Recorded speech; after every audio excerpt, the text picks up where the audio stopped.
So this is the fourth installment in my video series on Rudolf Steiner's The Philosophy of Freedom for the seminar on the book for the Bay Area Waldorf teacher training. And in this video, I'll be covering chapters 8 through 11, starting with chapter 8, of course, the factors of life. And in this chapter, Steiner is basically doing a bit of a summary of the first half of the book. This chapter 8 starts the second half of the book. And he opens by referencing a central concept he's been using so far, the percept, and offering another definition, or just the same definition but put in other words. So he says that in experience, we meet the world as a multiplicity of percepts.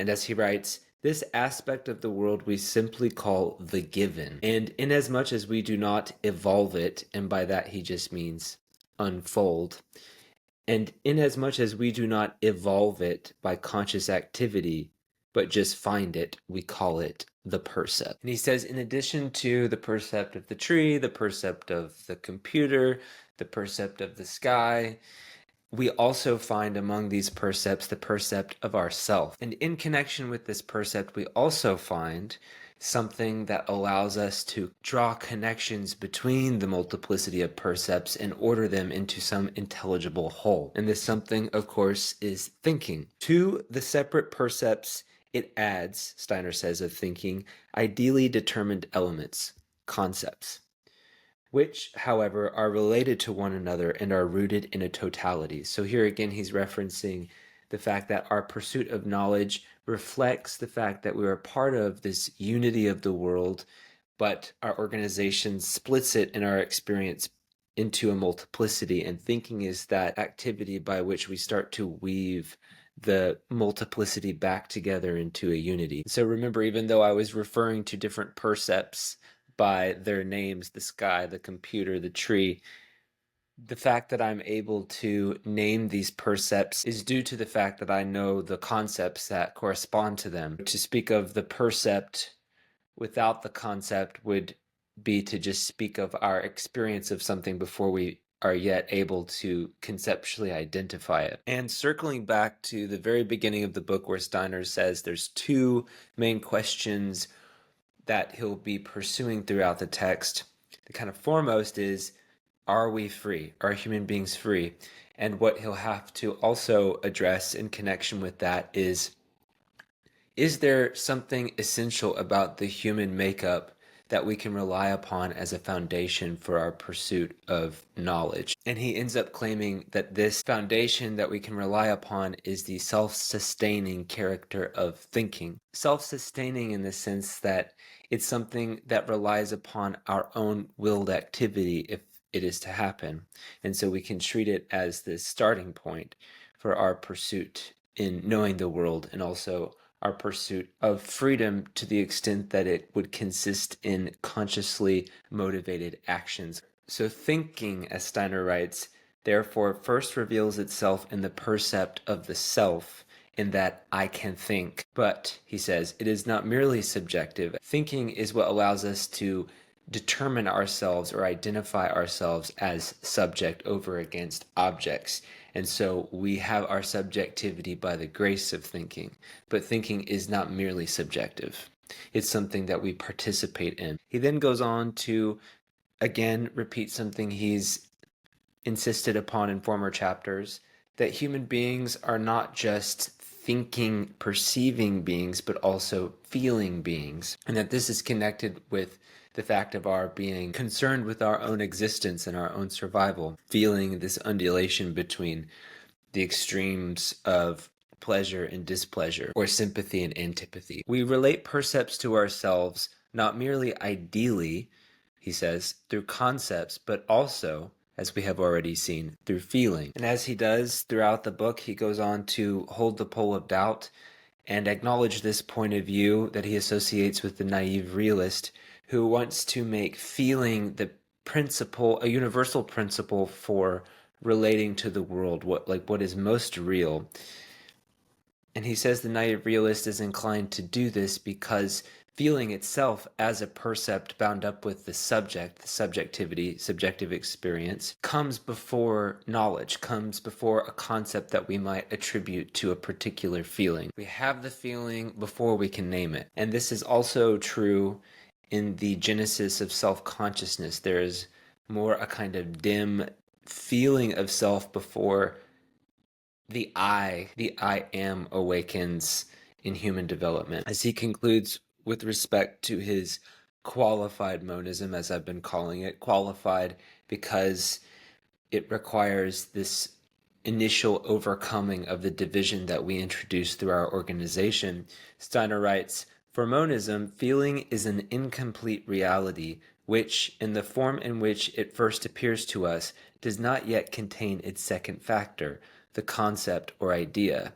And for this reason, it can't be made a universal principle insofar as accounting for what's most fundamental about the cosmos. So a philosophy of feeling is limited. Since a feeling is something," Steiner writes, "entirely individual, something equivalent to a percept, the philosopher of feeling is making a universal principle out of something that has significance only within his own personality. Because, in order for the particular feeling to be defined and made intelligible to other people, it would have to have a concept corresponding to it. So if one had a philosophy of feeling that was grounded in a kind of cosmic sympathy or cosmic love, that would already be determining the feeling as cosmic sympathy or love involving a concept. But prior to that concept being there, we couldn't identify what feeling undergirded the whole world." Steiner calls this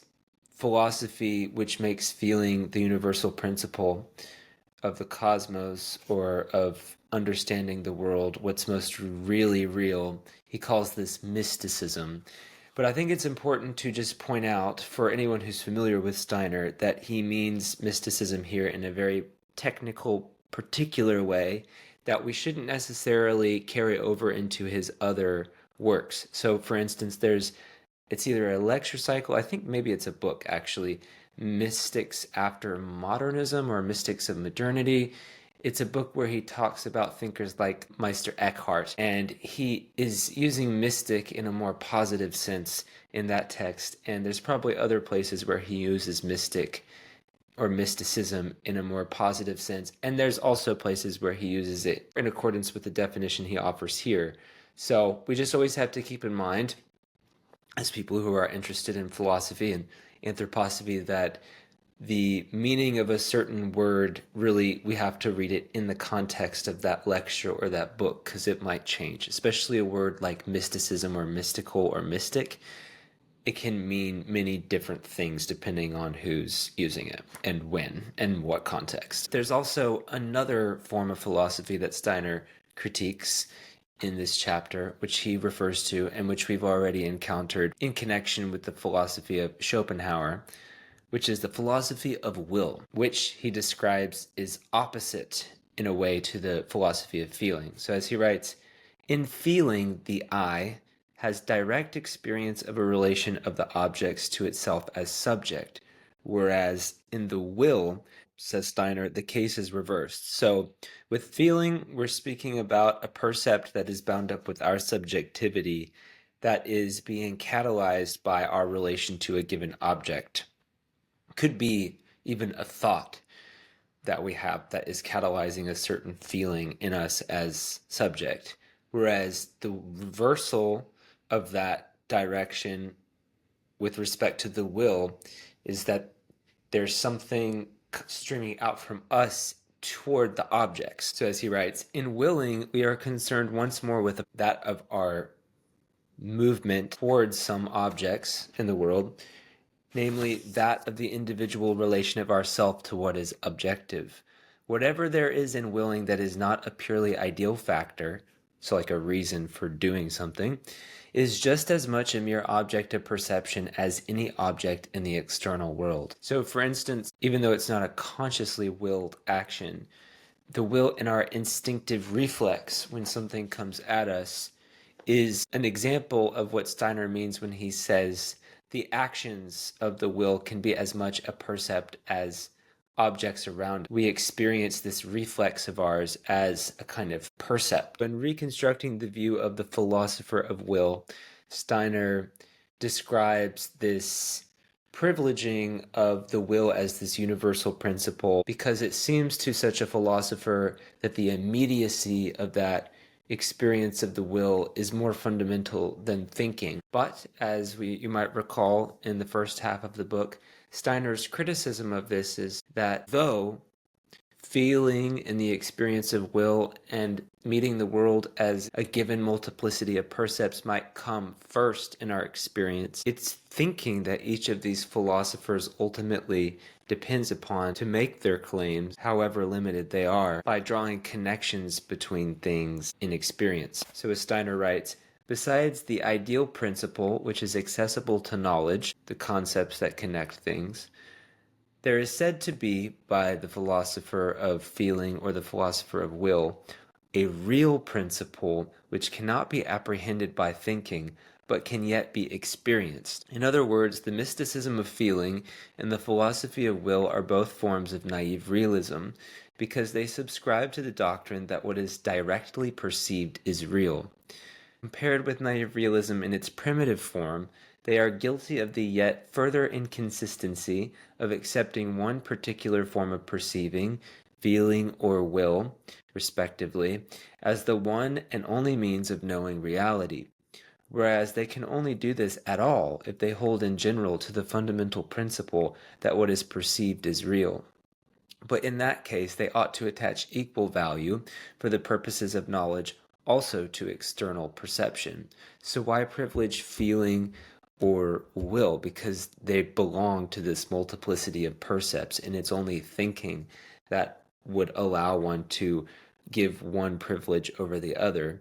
So there's a kind of inconsistency there. But as we'll see in this addendum, Steiner doesn't want to dismiss the centrality of will and feeling in the cosmic process.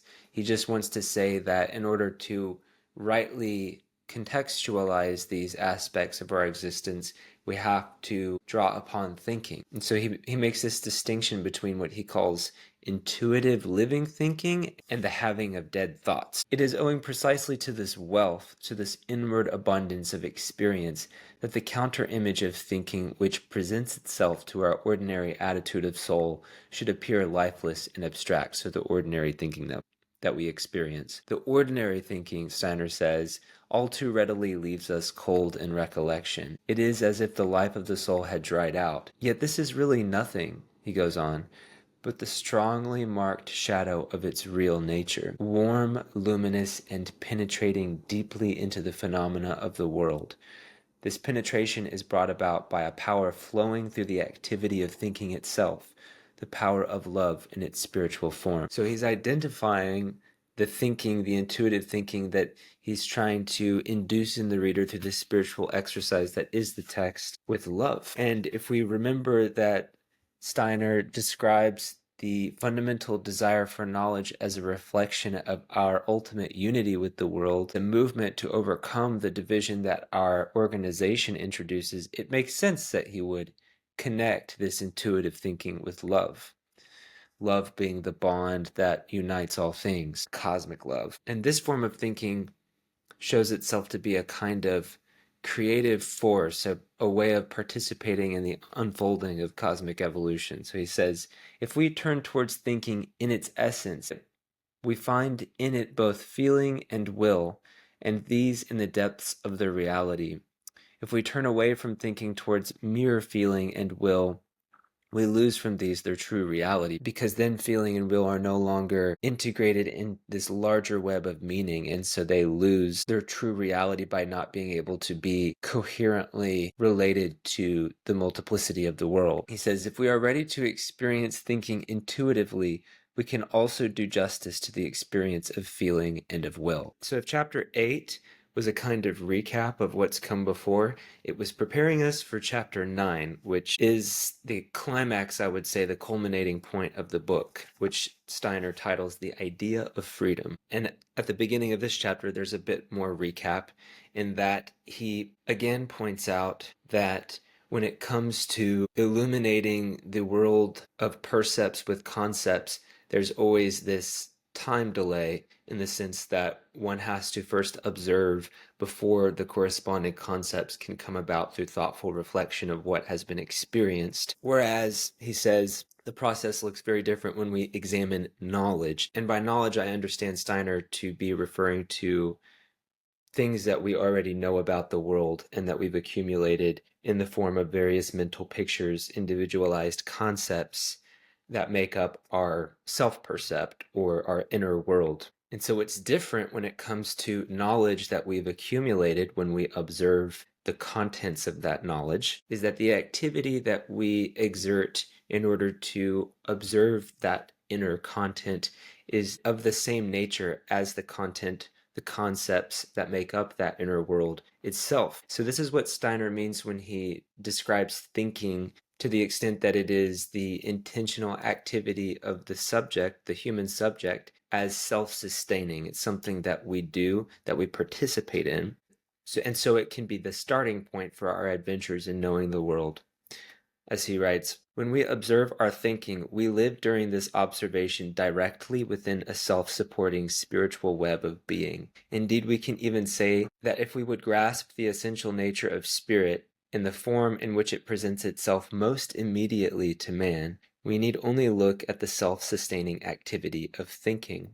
When we are contemplating thinking itself, two things coincide which otherwise must always appear apart, namely concept and percept. If we fail to see this, we shall be unable to regard the concepts which we have elaborated with respect to percepts as anything but shadowy copies of these percepts, and we shall take the percepts as presenting to us the true reality. And so we can recall what it's like to practice the concentration exercise as a disclosure of what he's talking about here, the coincidence of what otherwise appears apart when we observe the world of percepts without, that we have the percepts and then we have to bring the concepts to it. But when we observe our own thinking, there's some kind of activity happening out of which the thoughts that we then observe as almost like the congealed ice of an otherwise flowing movement like water of thinking, active thinking, that the activity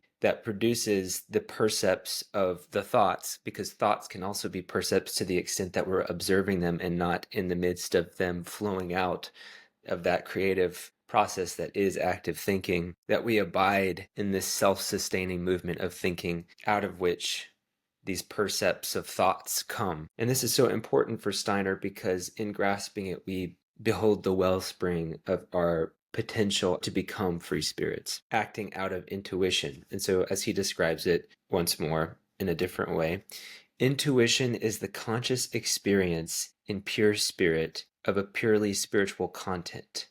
Only through an intuition can the essence of thinking be grasped. So this emphasis on in pure spirit is important because for Steiner that will mean that it's not conditioned by our characterological disposition or the machinations of the external world, that there's this wellspring that we can abide in and act out of, undetermined by anything else. He then goes on to make a claim that I have always found puzzling to the extent that it seems to come out of nowhere, or at least reflect his own spiritual research or self-observation of his psychophysical organism.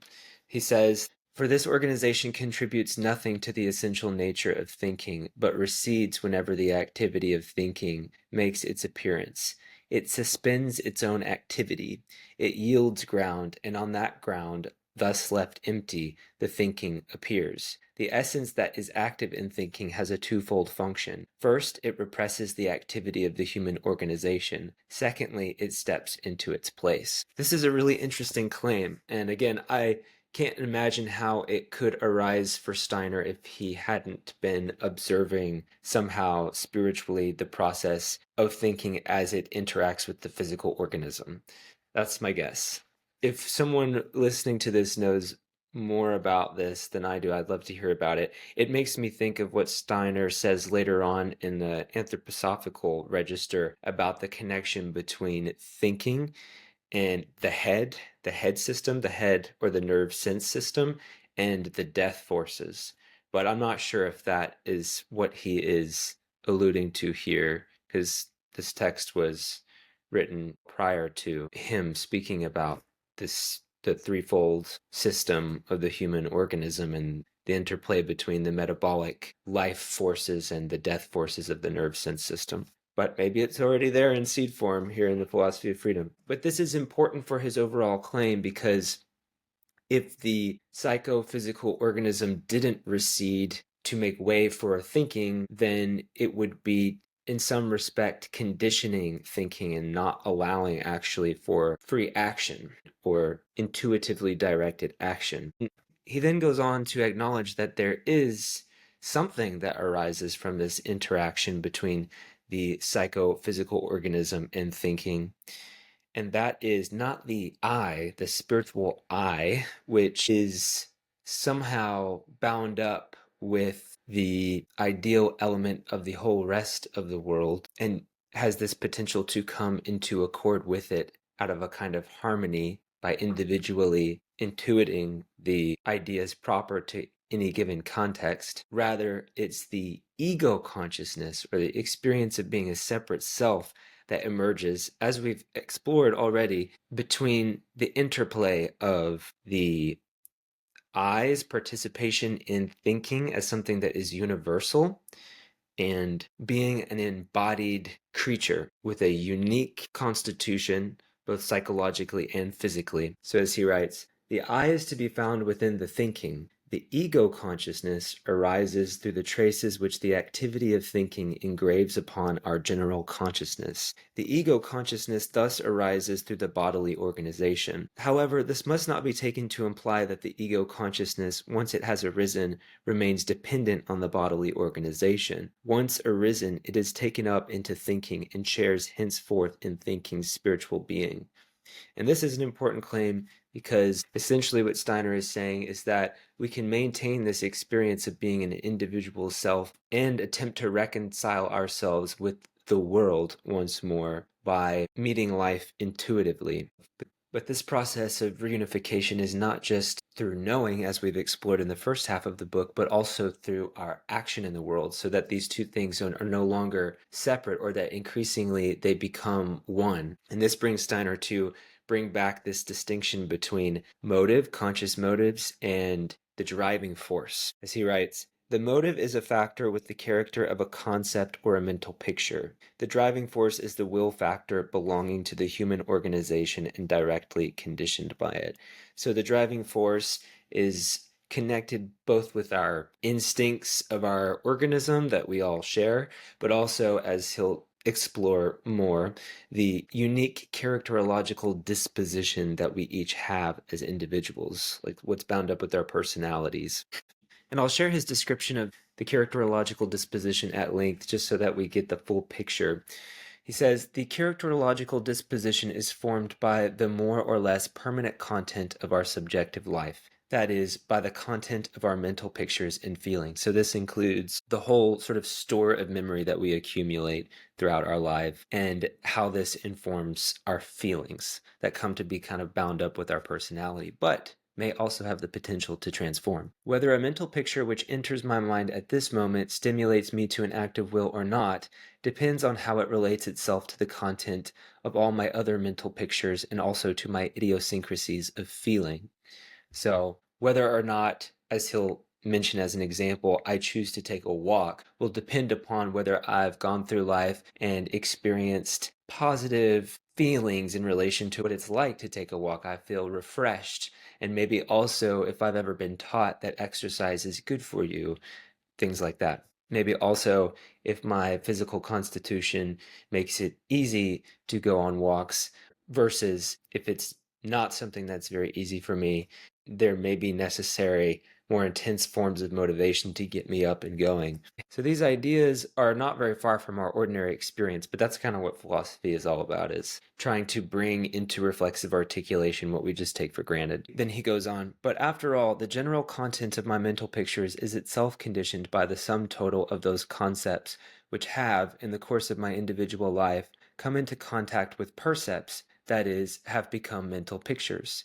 This sum, again, depends on my greater or lesser capacity for intuition and on the range of my observations, that is, on the subjective and objective factors of my experience, on my inner nature and situation in life. So important here is Steiner's emphasis not only on experience, the accumulation of memory and the mental pictures that correspond with that, but also whether or not we've been very reflective about our experiences or connected those experiences with certain concepts that have broadened our understanding and wisdom with respect to living. And as he'll go on to say with respect to this term he introduces called ethical individualism, the more concepts that we have accumulated through this reflective relationship with the world, this thoughtful relationship with our experience, the more range of possibility there will be, and also the more flexibility we'll have in relating to life in a living way.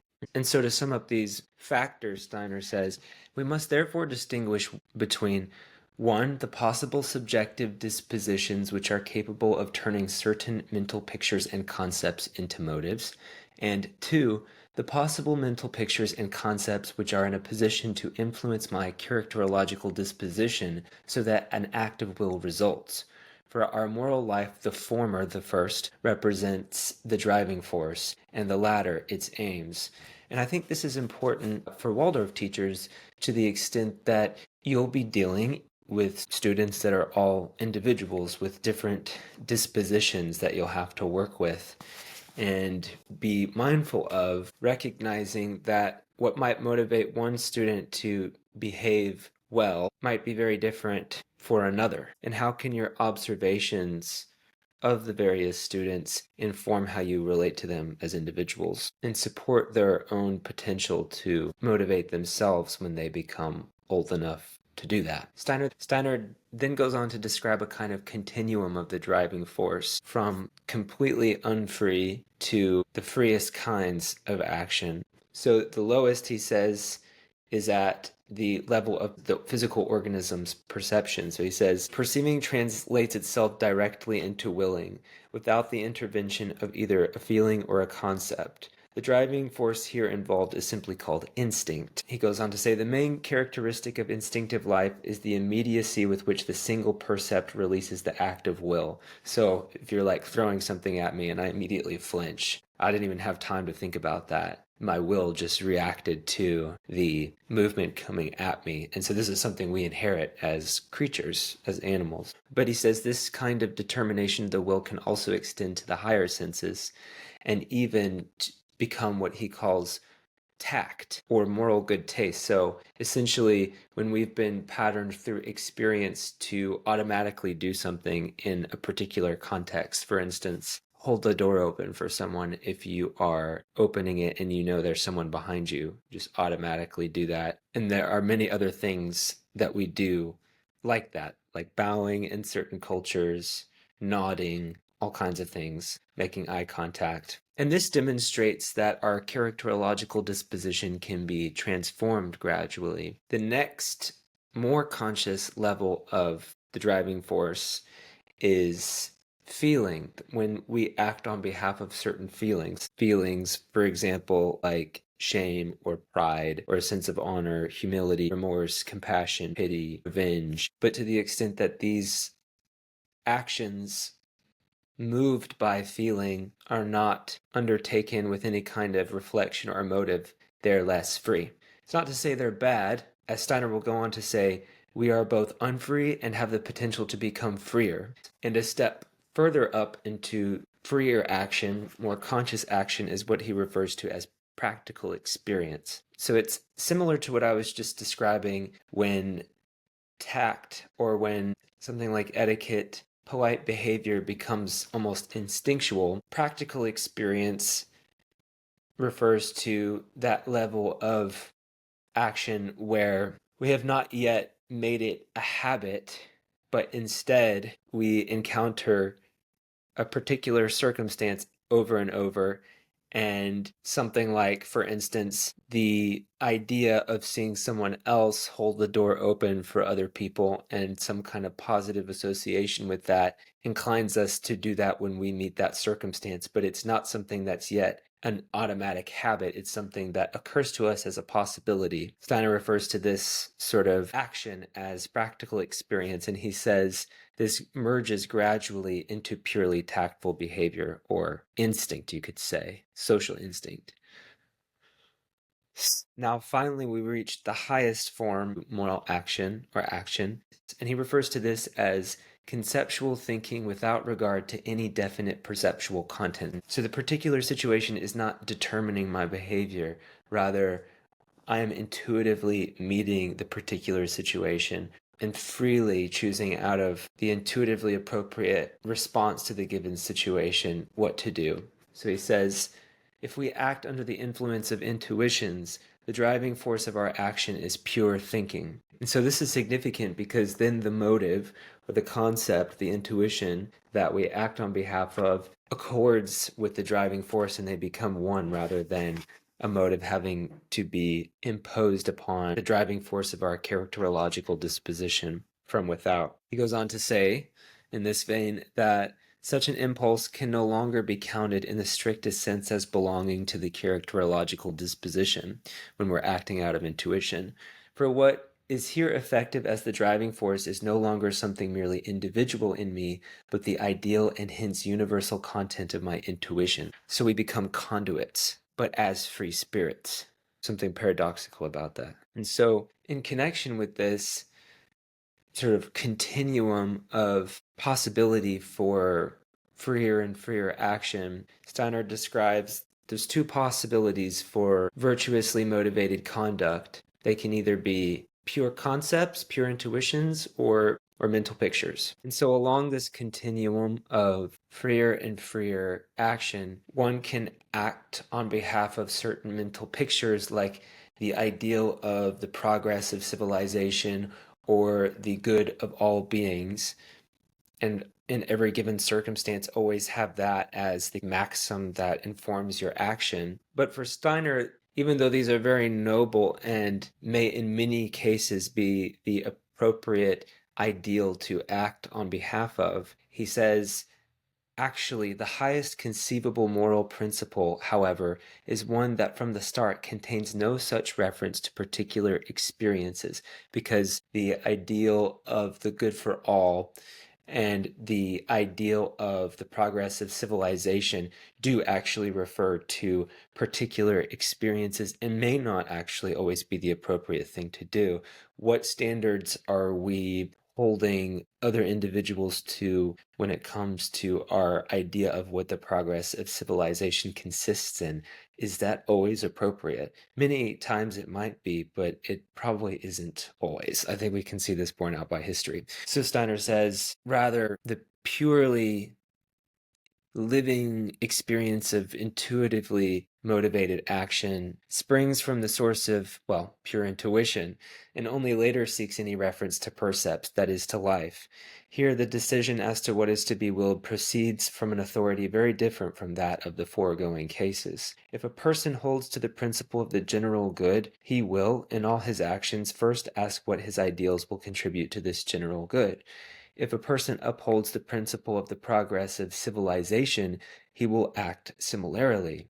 But there is still a higher way which does not start from one and the same particular moral aim in each case, but sees a certain value in all moral principles, and always asks whether in the given case this or that principle is the more important. So it's context sensitive, intuitive. And so in continuity with the concepts that we glean from a thoughtful observation of our percepts, there are also intuitions in any given context that inform how we relate to the world. So he says, in addition to the concept that reveals to me the connections of events or objects according to the laws of nature, there is also a moral label attached to them, which for me as a moral person gives ethical directions as to how I have to conduct myself. But again, this relies upon one's capacity for intuition, and also how much experience we have and how much of that experience has been irradiated with thought, with a kind of reflection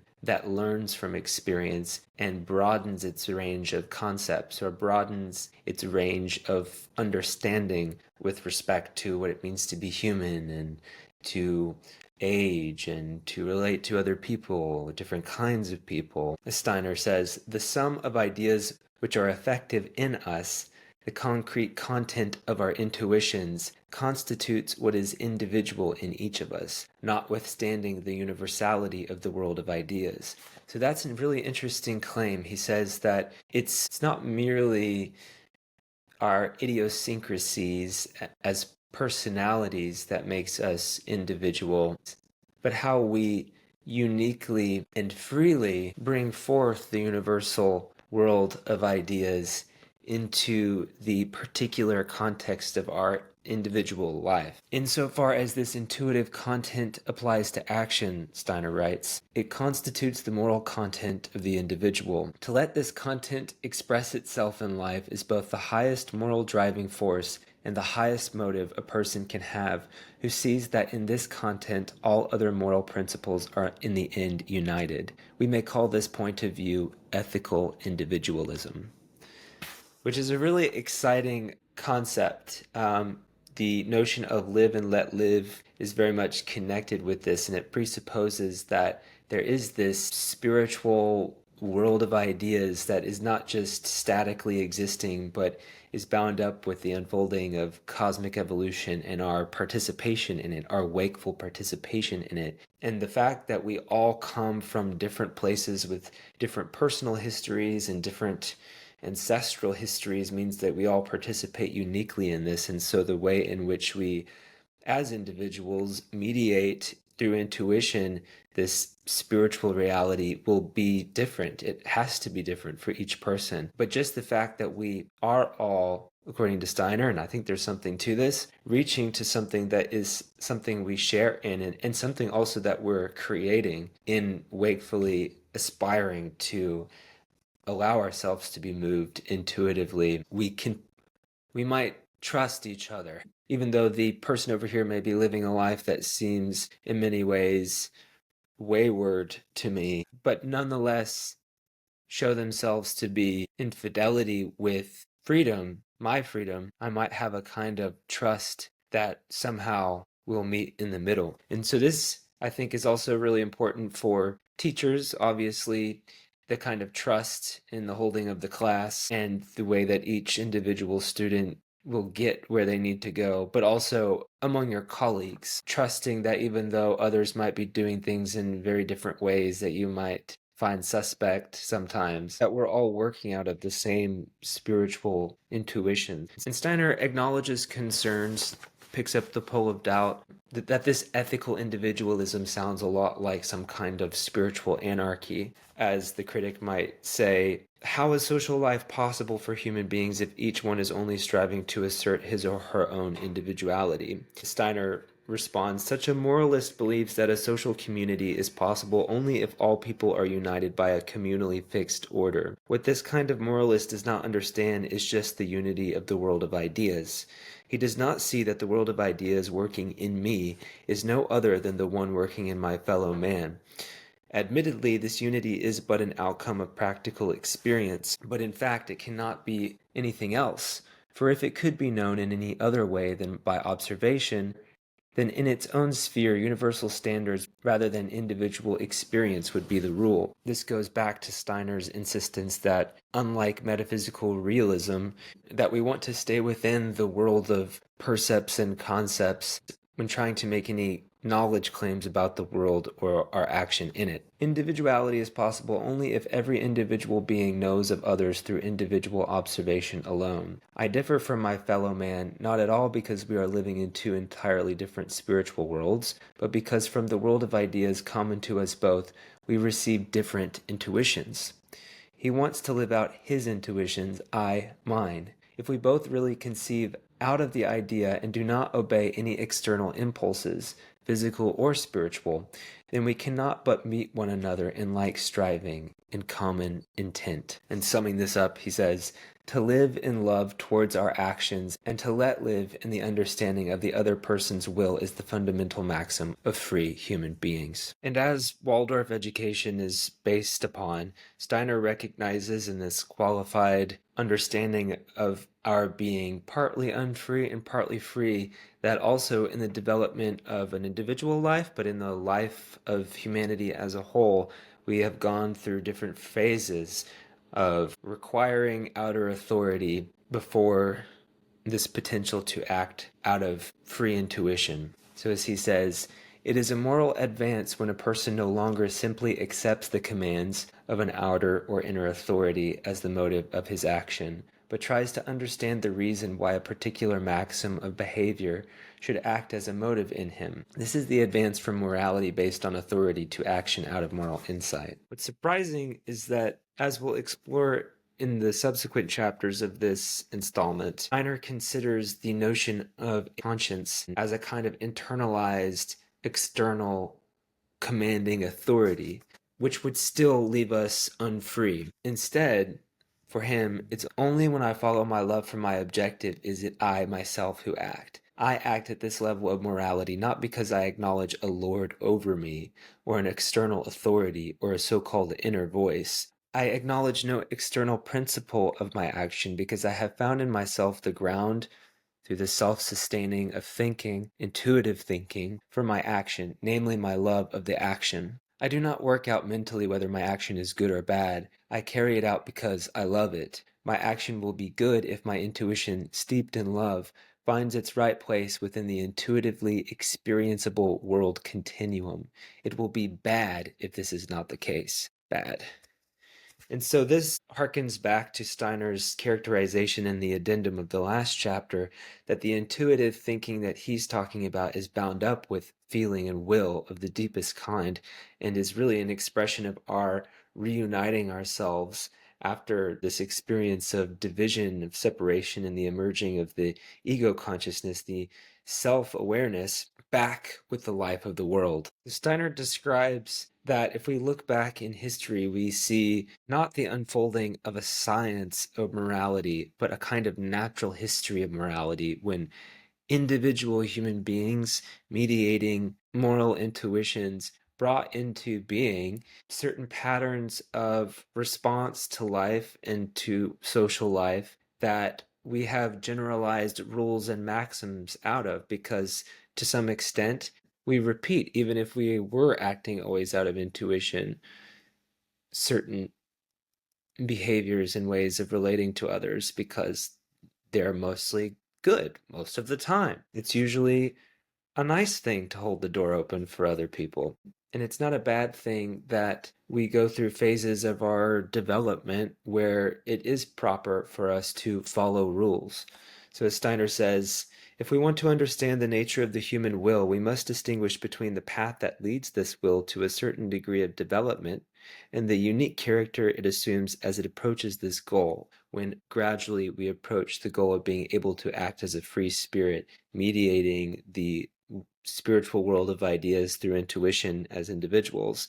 On the path towards this goal, the standards, the rules, play their rightful part. The goal consists of the realization of moral aims grasped by pure intuition. Man attains such aims to the extent that he is able to raise himself at all to the intuitive world of ideas. In any particular act of will, such moral aims will generally have other elements mixed in with them, either as driving force or motive.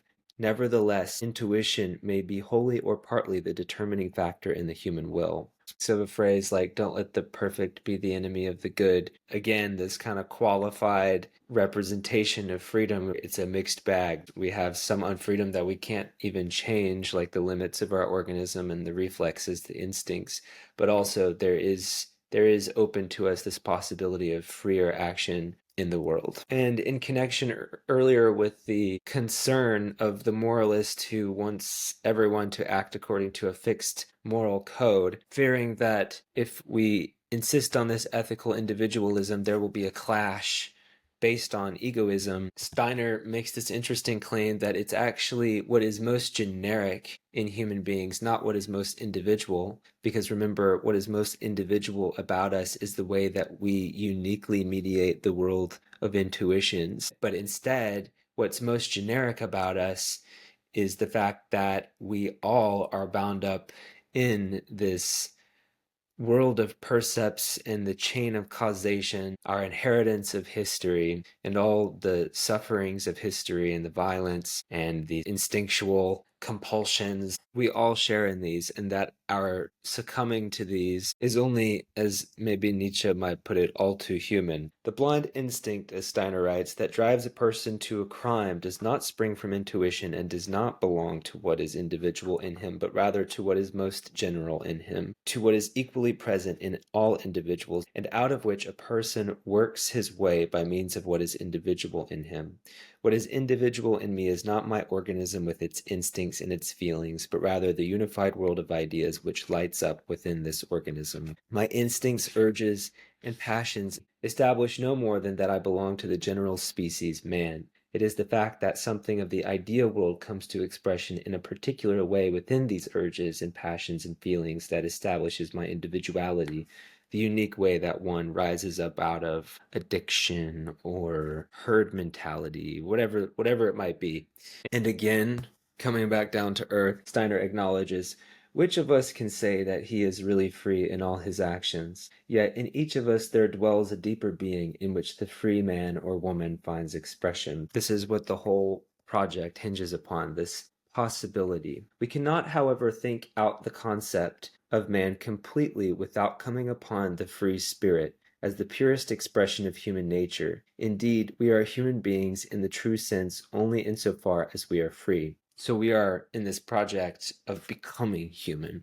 If man were merely a natural creature, Steiner writes, there would be no such thing as the search for ideals, that is, for ideas which for the moment are not effective, but whose realization is required. With the things of the outer world, the idea is determined by the percept. We have done our share when we have recognized the connection between idea and percept. But with the human being, it is not so. The sum total of his existence is not fully determined without his own self. His true concept, as a moral being, a free spirit, is not objectively united from the start with the percept picture, man, or the human creature, needing only to be confirmed by knowledge afterwards. A human being must unite his concept with the percept of man by his own activity. So in order to become fully human, we have to actualize this potential of the free spirit, which is the idea or the concept that corresponds to the human creature. Concept and percept coincide in this case only if man himself makes them coincide.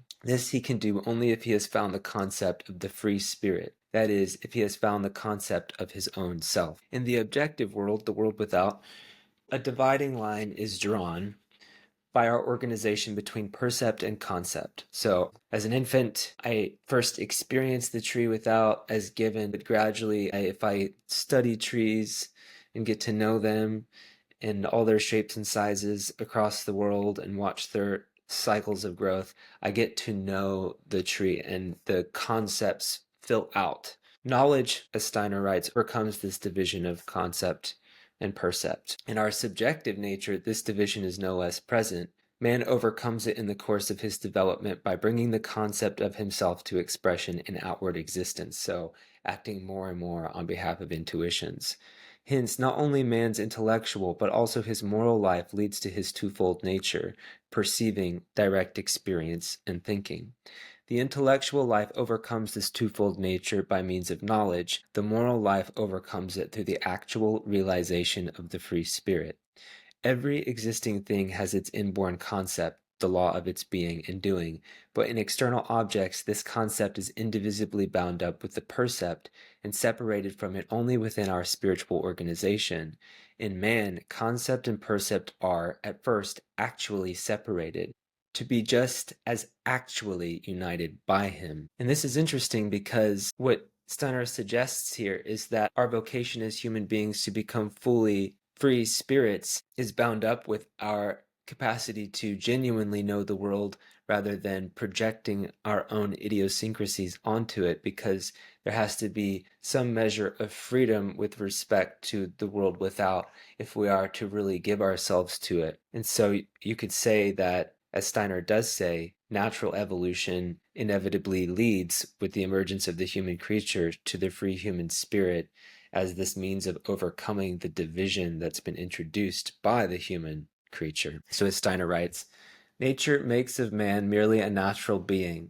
Society makes of him a law-abiding being. Only he himself can make of himself a free person. Nature releases the human being from her fetters at a definite stage in his development. Society carries this development a stage further. He alone can give himself the final polish. And then again, in connection with this concern about whether or not something like ethical individualism will lead to the clash of individuals, Steiner references again what he referred to as a natural history of morality, where individuals were intuitively realizing certain modes of behavior as virtuous and instituting them to support their community. And so laws may have a kind of justification. As he says, for the laws of the state, one and all, just like all other objective laws of morality, have had their origin in the intuitions of free spirits. There is no rule enforced by a family authority that was not at one time intuitively grasped and laid down as such by an ancestor. We might contest that, but I think we kind of get what Steiner means here. And he makes a qualification later on at the bottom of this paragraph. He says, the person who does not overlook this origin but seeks man within it will count such laws as belonging to the same world of ideas from which he, too, draws his moral intuitions.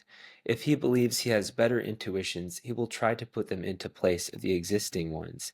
If he finds the existing ones justified, he will act in accordance with them as if they were his own. So it could be the case that we inherit a state where there are laws that make no sense and that may have been motivated by various forms of egoism rather than pure intuitions bound up with the good beyond being that animates the world of ideas. And for one who is acting and beholding the world out of this space of moral intuition, one could then go about revising or maybe even acting against laws or customs that one recognizes as, through their own intuition, improper. So it just depends on the context. And to just drive once more his point home that the moral world order is something that is not imposed upon human beings or that we're here for, but that is bound up with living out our vocation as human beings who are progressively becoming free spirits. He says human individuals with the moral ideas belonging to their nature are the prerequisites of a moral world order. We do not exist for the sake of the moral world order, just as the horns of bulls do not exist for the sake of budding, but are continuous with their whole mode of life. So man does not exist for the sake of morality, but morality through the presence of man. And so this relates to the institution of the state itself, that the state only emerges and society only emerges as an expression of what is most characteristic about the human being as a potentially free spirit. And that, as institutions, as expressions of this basic characteristic of what it means to be a part of this project of becoming human, becoming free, they exist to support that now, even though they may be imperfect. As Steiner writes, the individual would become stunted if he led an isolated existence outside human society. Indeed, this is just why the social order arises, so that it may in turn react favorably upon the individual. So it's a living process. And that brings us to chapter 10, Philosophy of Freedom and Monism. In this chapter, Steiner is further elaborating what he set forth in the culminating chapter 9, the idea of freedom, in connection with his qualified monism and his critique of the various positions that one has to pass through in our era to really attain to this view of the individual as potentially free and what that can mean for practical life and our pursuit of knowledge. And so just as the naive realist conceives of thinking as less real than the perceptible world.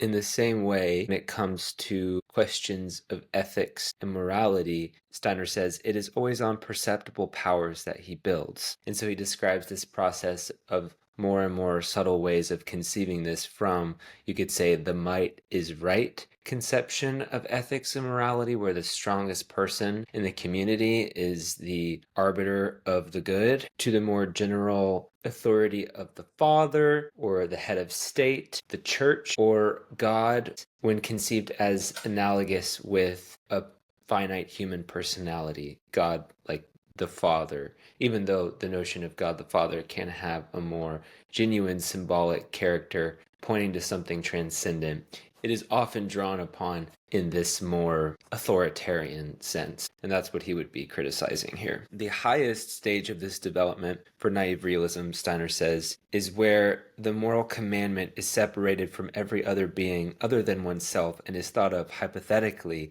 as being an absolute power in one's own inner life. What man first took to be the external voice of God, he now takes as an independent power within him and speaks of this inner voice in such a way as to identify it with conscience. So the good that was once conceived of as without and imposed upon the subject has now become internalized and speaks as the voice of conscience, the compelling voice of conscience. And this might be confusing for anyone who might associate this experience of moral intuition with conscience. And it might make sense to associate those, but for Steiner here, when he says conscience, he's referring to any kind of inner compulsion according to what we've learned through formative experience is the right way of doing things, when maybe actually it's not appropriate in a given context, and we would be better served by listening to intuition and doing something that might be out of the ordinary in a given context,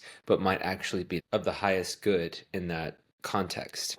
But to the extent that what one refers to as conscious is a kind of inner compulsion, it's not a source of freedom. That's what Steiner means here. He then goes on to describe the moral outlook or the understanding of ethics that would arise out of something like metaphysical realism, where there's this borrowing from the perspective of naive realism, where more reality is given to the perceptible as real versus thinking, but is attributed to these hypothetical entities or forces that exist beyond the world that we perceive in our everyday consciousness, the thing in itself, or some kind of absolute beyond what we experience in our ordinary consciousness. So in positing some kind of moral lawfulness outside of what human beings can consciously experience, they have become, Steiner says, metaphysical entities existing in their own right. They are analogous to the invisible, visible forces of metaphysical realism,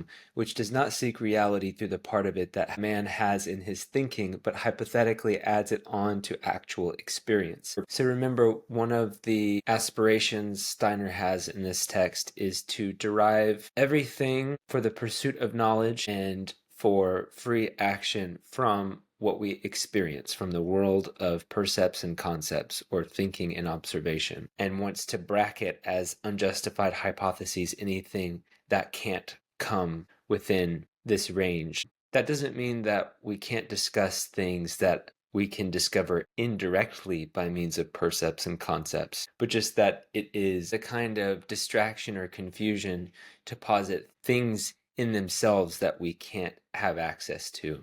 And so then put a limit on knowledge. So as Steiner writes, as in materialism, which in its insistence that the world of percepts and the mechanical behavior of the world of percepts is what's most real, denies freedom, denies the reality of intuition as a source of potential freedom. Also in one-sided spiritualism, in fact, in any kind of metaphysical realism, inferring but not experiencing something extra-human as the true reality, freedom is out of the question, because then everything is directed according to some kind of compulsion, whether it's an inner compulsion, an inner spiritual compulsion, issuing from, in the case of Edward von Hartmann, the divine being or the Godhead who has created the world in order thereby to gain release from his infinite suffering, and construes in that vein morality as the collaboration in shortening the path of this suffering and redemption. Steiner finds this problematic because it puts the human in a position of having to do something out of compulsion because this is the way things actually are, whereas genuine freedom would be undertaken because one wants to. As we'll see later on when Steiner talks about Edward von Hartmann, this is partially because von Hartmann thinks that this goal of the universe is actually contrary to what human beings really want for themselves. But as with the pursuit of knowledge, Steiner acknowledges that naive realism is partially justified. So as he writes, monism will have to recognize that naive realism is partially justified because it recognizes the justification of the world of percepts. Whoever is incapable of producing moral ideas through intuition must accept them from others. So just as the world is given to us in perception and kicks up our thinking in this encounter, so is it also true that until a human being has reached a point in their development where they are capable of acting freely out of intuitions, such individuals must be led by the moral intuitions of others. So as Steiner writes, whoever is incapable of producing moral ideas through intuition must accept them from others. So this is a way of saying that we are both unfree as members of the material world and its limitations, but also have the potential to become more free. As he says further on, it regards the dispute as to whether man as such is free or not to be of no consequence. It sees in man a developing being and asks whether, in the course of this development, the stage of the free spirit can be reached. For those interested in anthroposophy and coming to the philosophy of freedom with prior knowledge of what Steiner would later go on to speak of out of a more esoteric register and after years of what he refers to as spiritual research, it might be confusing to encounter him saying, for the philosopher of freedom here, the moral world order is neither the imprint of a purely mechanical natural order. Well, of course, that's not surprising. But what is when he says, nor that of an extra-human world order, but through and through the free creation of human beings. So the moral world order, he says here, is not the result of higher spiritual beings compelling or acting through human beings, but rather something that human beings freely generate out of themselves, out of their own intuitions. So as we know, this version of the philosophy of freedom is a revised edition with a preface and addendums from 1918, so well into Steiner's career as a public esotericist. So one has to assume, based on what he says in the preface, that he did not conceive it to be in contradiction with what he would later go on to speak about insofar as angels and other kinds of spiritual beings at work in the history and evolution of human consciousness. So if one keeps this in mind, it's harder to assume that Steiner just changed his mind later, and instead one is tasked with having to think how this could be in accordance with his later teachings. So one way of thinking about it is to interpret the philosophy of freedom as a text that is appropriate for a particular phase in the evolution of consciousness, and that we're caught up in a moment of human evolution where it's been necessary to freely generate a moral world order out of our own intuition rather than to be compelled to act virtuously by higher beings. But that this may not foreclose the possibility of gradually enhancing our perception because, as Steiner offers in one of the former addendums that I touched upon, his innovation in the meaning of this word percept as something that also includes observations in the realm of soul and spirit, not just sense perception, allows us to consider the possibility of eventually, perhaps through various forms of spiritual exercise, attaining the capacity to observe and experience other spiritual intelligences that might have some guiding wisdom for us, but wisdom that would not be compelling us, violating our freedom, but wisdom we might recognize as worth participating in freely. That's one way of trying to resolve what might seem like a contradiction here. So again, the problem for him with notions arising out of systems like metaphysical realism is that these extra-human forces or intelligences are conceived of as beyond the range of human experience, and Steiner wants to stay within human experience. So if they could be brought into the field of human experience and consciously related to, then perhaps they could be participants in the realization of a moral world order that doesn't violate human freedom. Steiner then goes on to speak of veiled materialism, which we might say metaphysical realism is an expression of, to the extent that there is this borrowing from the materialism of naive realism in positing realer forces out there that cause the world of percepts rather than remaining within our experience of the rhythm of observation and thinking, and recognizing thinking as something that is immanent, even though it may have a transcendent source within the world, and something that we can participate in to illuminate the context of a given situation, the connections between the percepts, and to inform our participation in the unfolding of the world's destiny. And now finally, the last chapter to be covered in this video, chapter 11, World Purpose and Life Purpose, the Ordering of Mankind's Destiny. Here Steiner is being painstakingly precise when it comes to this notion of purpose, because clarifying its meaning and identifying what spheres of life it really is actually operative in is crucial for understanding human freedom. True purposefulness really exists, Steiner writes, only if, in contrast to the relationship of cause and effect, where the earlier event determines the later, the reverse is the case and the later event influences the earlier one. To begin with, this happens only in the case of human actions. One performs an action of which one has previously made a mental picture, the intention to do this or that, say this or that, and one allows this mental picture to determine one's action. So the intention is what eventually later becomes the effect, and the cause is the process of realizing the intended effect. Thus, the later, the deed, influences the earlier, the doer, with the help of the mental picture. If the effect is to have a real influence upon the cause, Steiner continues, it can do so only by means of the conceptual factor, which could be couched in a mental image, like a visual representation of me enacting a certain ideal. For the perceptual factor of the effect simply does not exist prior to the perceptual factor of the cause.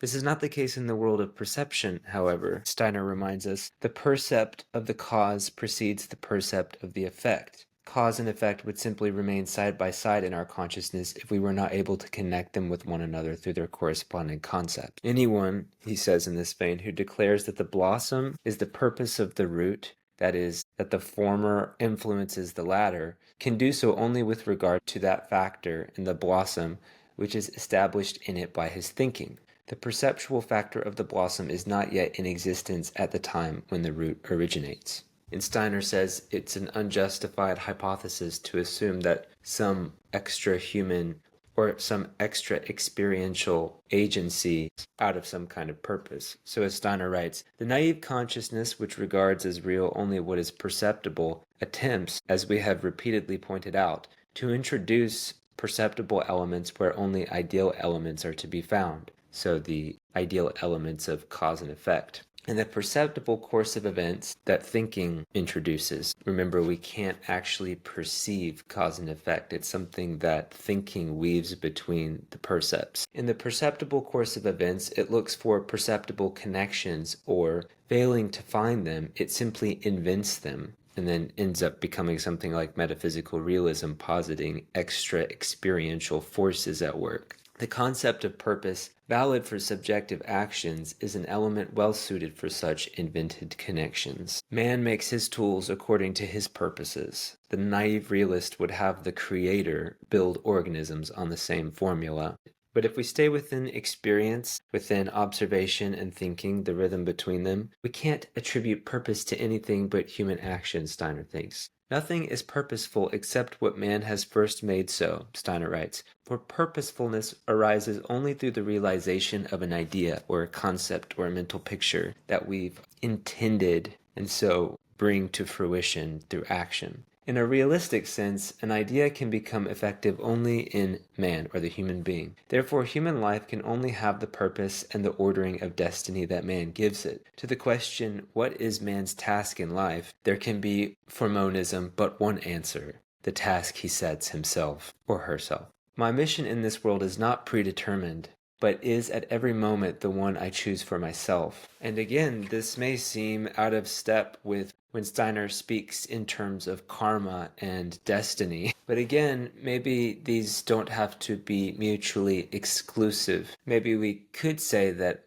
karma is at work in something like the characterological disposition that's given to us by circumstance and the world that we happen to find ourselves in at a given historical moment, but that the evolution of consciousness and the renewed participation in the spiritual world rests upon human beings actualizing themselves as free spirits, lest we be driven unconsciously by all sorts of demons. Steiner then takes up the pole of doubt and considers criticisms and considers an alternative view, which sees, as many thinkers have throughout history, some kind of purposefulness at work in the design, seemingly design, of animals or other creatures. But in accordance with Steiner's notion of purposeful action, as an effect that first takes the form of a concept or mental picture that then actualizes itself through the intention of the agent. The case is different when it comes to the intelligent or seemingly wise structuring of various living organisms. An animal, Steiner writes, certainly is not determined by an idea floating in the air, but it definitely is determined by an idea inborn in it and constituting the law of its being. It is just because the idea is not external to the object, but works within it as its very essence, that we cannot speak of purposefulness. Purposefulness seems to presuppose the possibility of acting in other than purposeful way. And it seems that the question whether to act purposefully or not is one that only, as far as we know, that humans are faced with, because we are doomed to be free, or at least to struggle towards it. So as Steiner reiterates, for purpose to exist, it is absolutely necessary that the effective cause shall be a concept, in fact, the concept of the effect. But in nature, we can nowhere point to concepts acting as causes. The concept invariably turns out to be nothing but the ideal link connecting cause and effect. Causes are present in nature only in the form of percepts. So to call upon his earlier example, the plant, beginning with root and cotyledon and other formations, doesn't produce a blossom because it intends to, but because of various factors that we can come to understand through careful study and observation, its genetic inheritance and the environmental conditions, not a purpose intended by the species of the plant. But again, if one's familiar with Steiner's anthroposophical worldview, where there are extra earthly forces at work in the world of plants, for instance, one might wonder what the connection is here between the philosophy of freedom and his later claims. So it's not so much that there can't be extra earthly intelligences at work in the environs of the earth. It's more that until we render those presences experiential, we should not claim that anything like human purpose is at work here. But that they could become rendered experiential is not off the table. And in his author's edition, 1918, Steiner seems to be addressing concerns about the discrepancy when he says, "We mean that the individual gives himself purposes, and that the outcome of the working of mankind as a whole is compounded of these. This outcome is then something higher than its component parts, the purposes of human beings." So he's making room for something that's even higher than human purpose. What that might be, one might have to go forward and explore his more esoteric works to get a sense of.